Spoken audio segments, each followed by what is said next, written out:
Hi mixtresses and mixters, this is mixtressrae. You're watching Mixtress Video.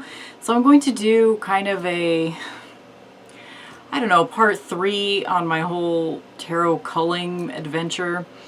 First of all, I want to say thank you to all the people that have made comments on my last video, all the people that have made videos similar to this. I've been watching all of them. And it's really been a lot of fun to see people in the tarot community, if you call it that, talking about, you know, what this practice is doing to us psychologically. You know, to see people talking about like real shit, you know, it's really been seeing like something weird behind my head. Oh, it's this. I'm like, what is that? It's a cord. It's a cord, guys. Don't worry about it. Sorry. I don't know how to like set up. I've been spending a lot of time sitting on my floor in my closet this week, just kind of, I'm realizing that, and I probably said this in other videos this week. First of all, I feel weird about how much I've been posting. It feels kind of excessive to me. So if you are a person that like you want to be supportive of me and everything that I'm going through and all of that shit, please know that you don't have to spend all of your time watching my videos. I have a little bit of extra time off this week. I am realizing that part of my shopping addiction is because I'm trying to regulate my emotions. And I am redirecting that energy that I would normally spend on like online shopping, watching walkthroughs, watching deck flip throughs, watching blah, blah, blah. I'm redirecting it in a more philosophical space right now. And part of that is processing it with you guys. And it's been really, really helpful to do that for me because I've been going through, I might as well just say what it is because I've been like cryptic on my public channel, like my patrons know what's going on, but my very first boyfriend, who I was with from the ages of 15 to 20, I just found out that he killed himself. So he was abusive. He was not a good person, but you know, he was a big part of my life for 6 years almost. And it's weird because like if you had told me that this was going to happen 3 months ago, 6 months ago, I probably would have been like, well, great, good riddance. He was a fucking asshole anyway. But I've been having a lot of complicated emotions surrounding it, which I'm sure makes sense to anybody watching this, but I wasn't prepared. So at the time that I'm trying to deal with my shopping addiction, I'm going through all of this stuff anyway, then I'm hit with that. And so the tendency towards, I didn't even realize that I had addictive behaviors really. I never conceptualized myself as a person that has addictive behaviors, but I'm realizing as I go through this that I do, you know, like I want to right now. I am having the urge to buy myself something to feel better about the emotions that I'm trying to sort through. But because I'm refusing to do that, I have to confront those emotions. Although at the same time, I'm redirecting my sort of obsessive behaviors into culling my collection and like, you know. So I don't know. I'm sorting through things right now. I guess what I wanted to come on here and do is show you guys what's left. I want to show you guys what is left in my collection, how I'm conceptualizing it as far as the, do I see myself in it versus is it a place that I want to be? Is it me or is it a place I want to be? And I have my purgatory drawer / bin right here next to me. So I'm going to show you guys that as well, in case you're interested in any of the decks that I'm getting rid of. So I'm looking at my collection right now, right across from me, and I've spent all week just kind of sitting on the floor, looking at my collection, analyzing my collection. I'm realizing that I have OCD tendencies, which I never realized before. I don't know why I never realized it, because I am a person that things have to be just so. I don't really control other people's spaces and other people's behaviors, but it was really important to me when Michael and I bought this house that I have my own spaces within the house where I could control everything within the space. So and it's to the extent that I will be distracted by something being like, well, I need to move it just like this far over, you know, and like, I'm like that with my tarot collection. It's one of the reasons why I personally cannot handle having a big collection, because it's too much to manage. I've been watching a lot of Mary Grace's videos this last week, and I really love, I just love her vibe. And she said something in one of her videos about she said she culled like 75% of her collection sometime last year. And she said that like once she cleared out all the extra decks, it was like clearing out the noise. It's like they were making noise. And now that I'm looking at my much smaller collection, it's less, I do feel that like the noise has died down. Being an autistic person, I am easily overstimulated. I also am not a minimalist. I like to surround myself with things, but I like to surround myself with things that are beautiful and that make me happy. I'm not a person that keeps things around that I don't find to be useful. So it's a lot of babbling, but I'm going to try to approach this in the way that Julie from Peekaboo Rose's channel did. Her culling video that she posted like probably sometime last year was also a really important one for me. OCD. Like, you guys want to look at my socks? My nighttime fuzzy socks that I just threw in the corner? No! I gotta clear it away! Why did I do that before I pressed record? Because I didn't see it till now. Okay. I'm trying to decide, like, I'm stalling.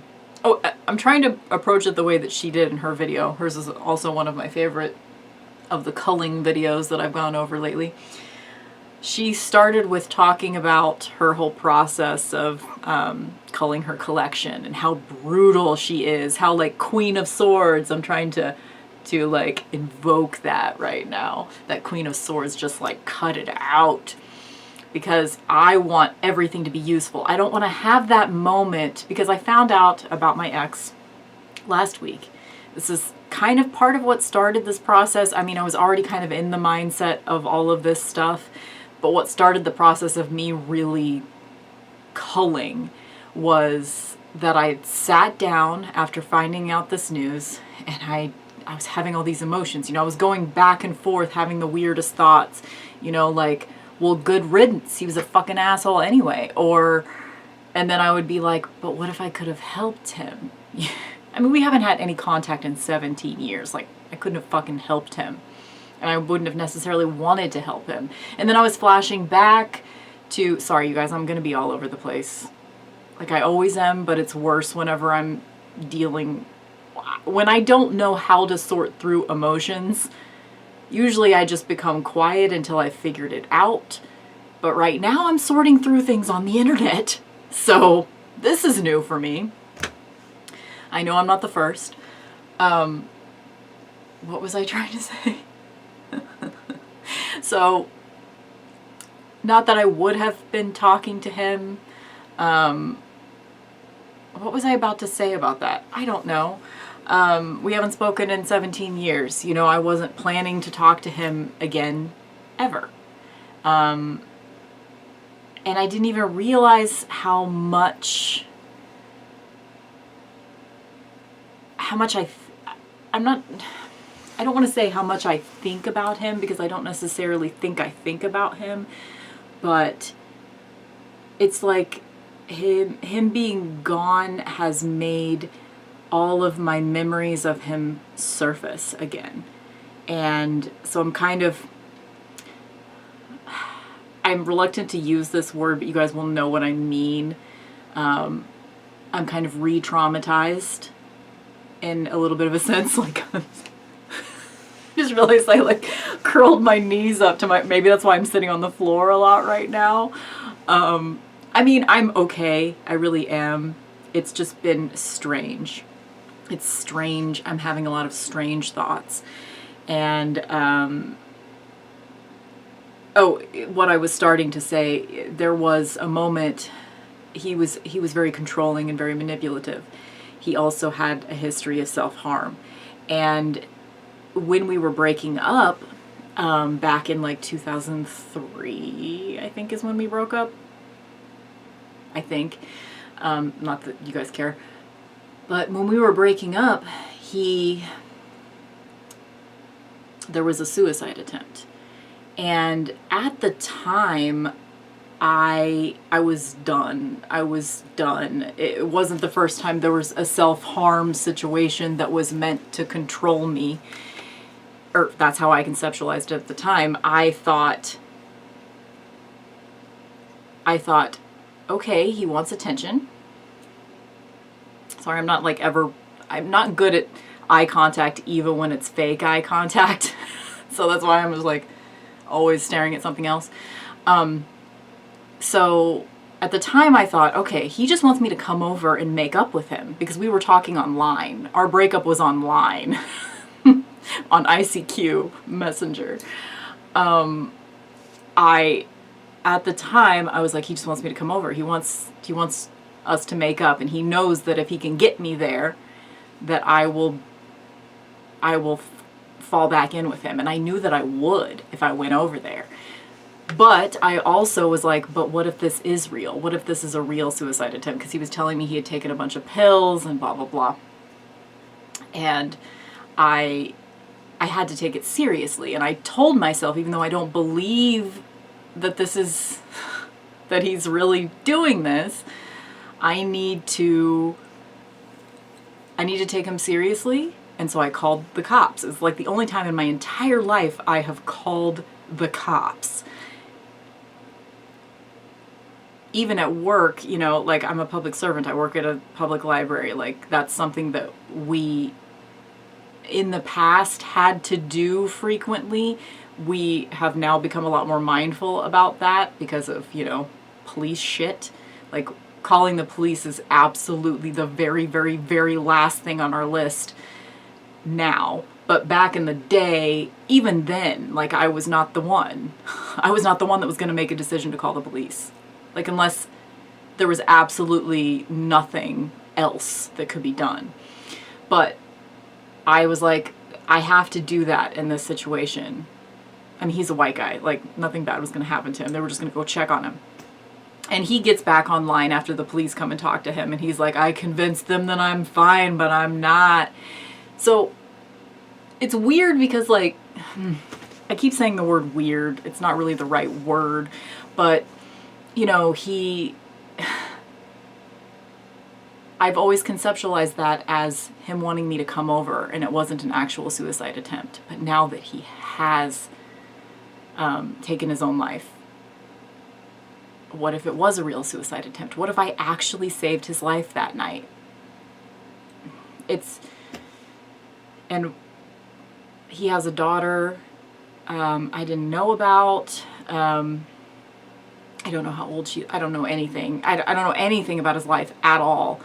But anyway, I need to stop talking about that because the whole reason why I haven't brought it up in, you know, on my public YouTube channel is because I tend to, all of my weird thoughts, I tend to just let them out. I don't have a very good filter, and as an autistic person probably, like I blame it on that. That's my excuse. I don't have a really good filter, and also it's worse whenever I'm sorting through emotions that I'm not used to, that I don't know how to sort through, which is one of the reasons why I had to delete the live that I did earlier this week on Instagram, because I started talking about it and I just said some weird shit and I didn't want it to be permanent. So I didn't archive that live or whatever. It was my first and only live that I've ever done ever.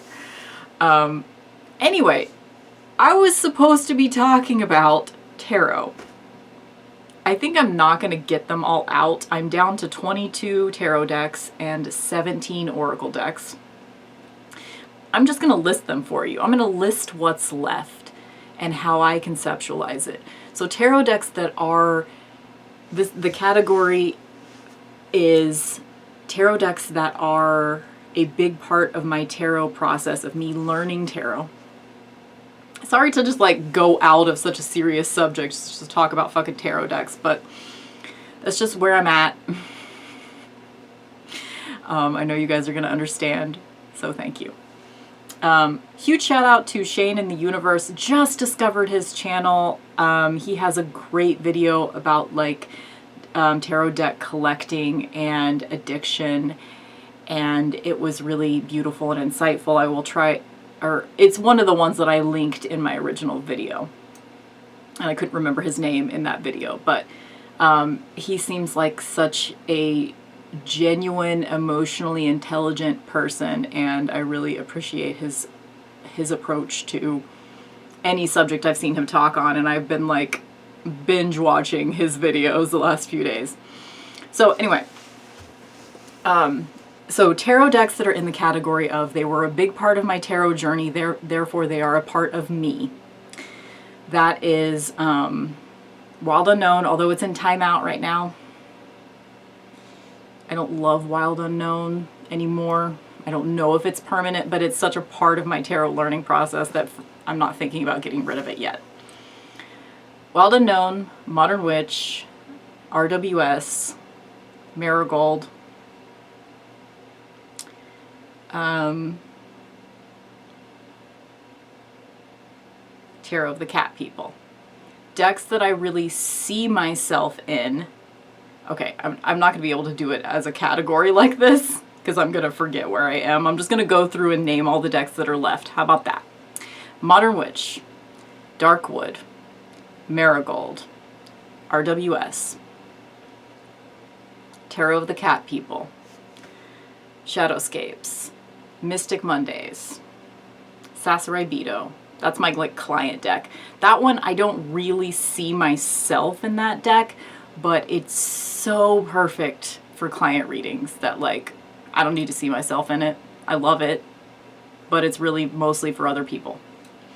Desert Illuminations, Gothmancy, Tarot of the Sweet Twilight, Field Tarot,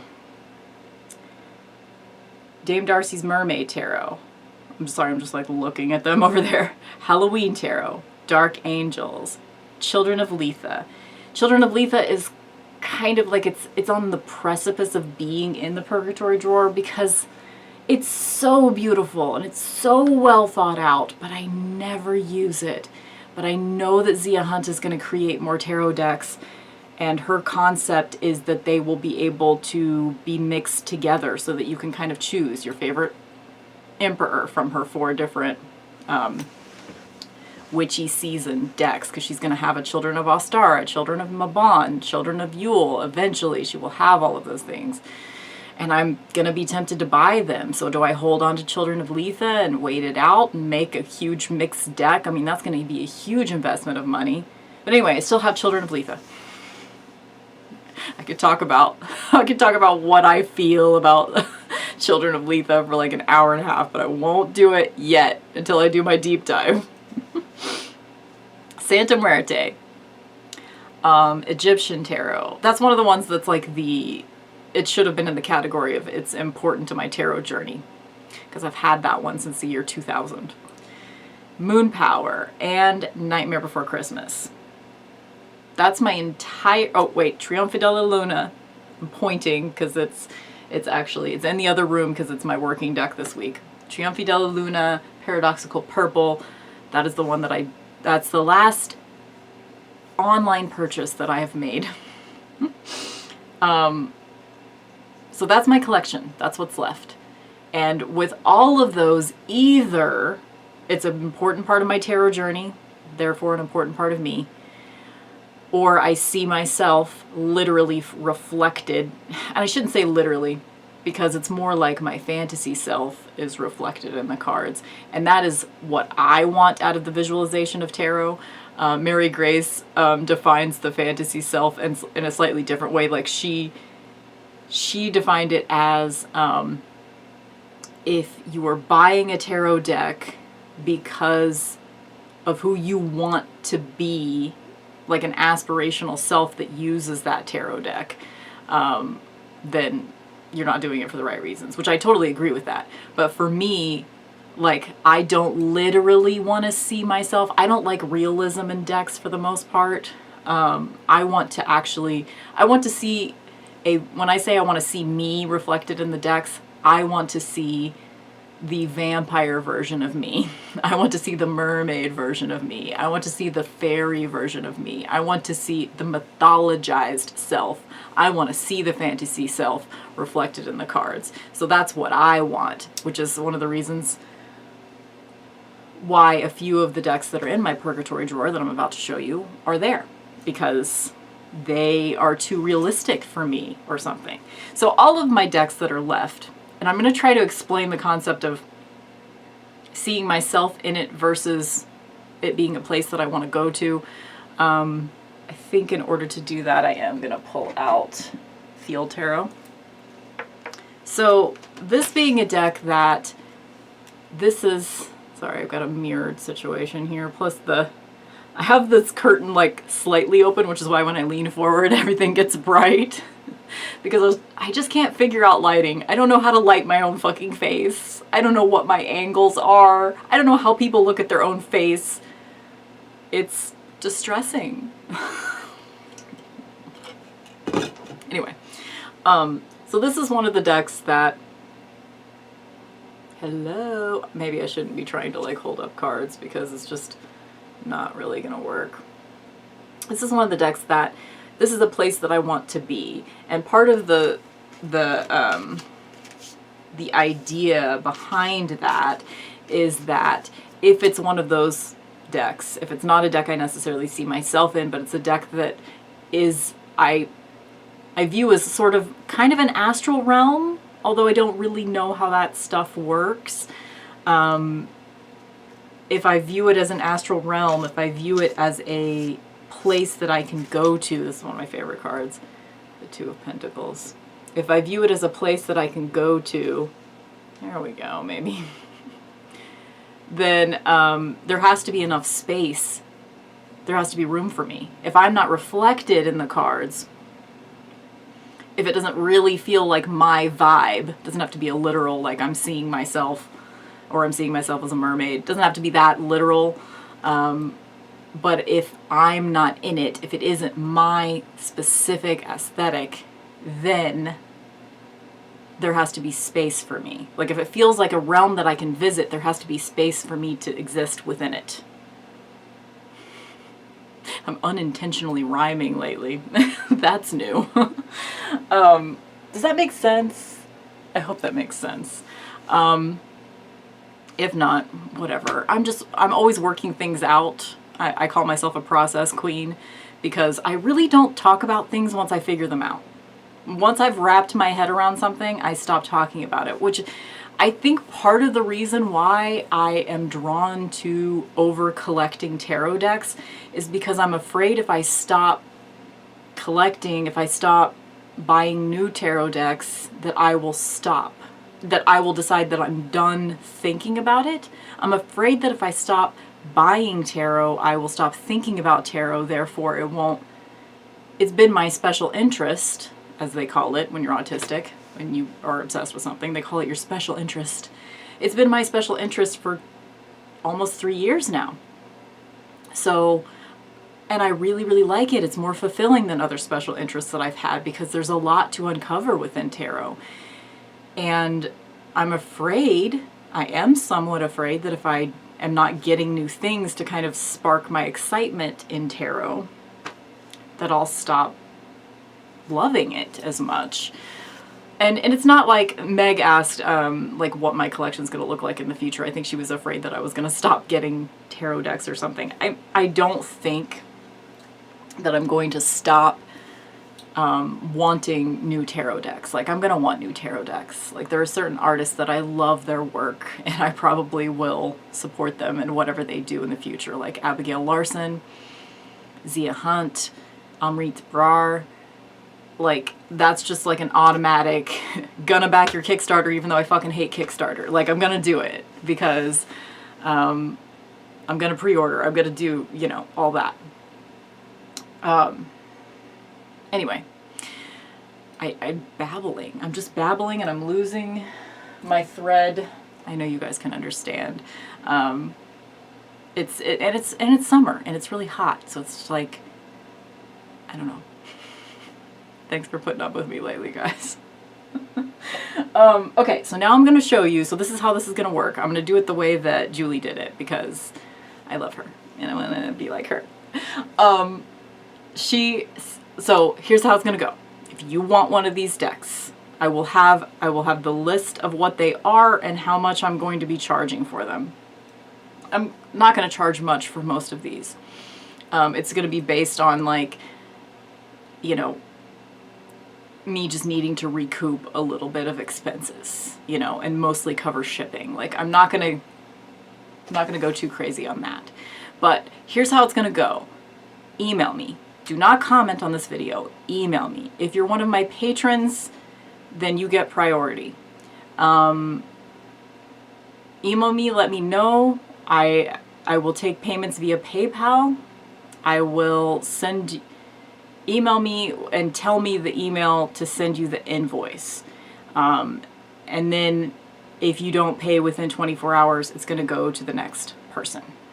Okay. I've never done this before, so be patient with me, okay? Okay, here it is. This is what I'm getting rid of. And I don't have, like, this isn't dramatic. Like, somebody wanted to see, like, my culling process.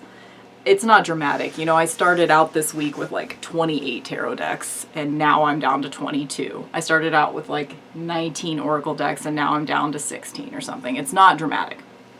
So it's, you know, I've already done the culling and also it wouldn't be that fun to look at. You know, I'm not starting with a huge collection. Gorgonz Tarot. I love this. I think it's beautiful. This is technically the mini version, but it's still, like, as you can see, it's pretty big. Circular decks are just impossible to shuffle. It is beautiful. It is interesting. It is a black and white deck. It's edged in black.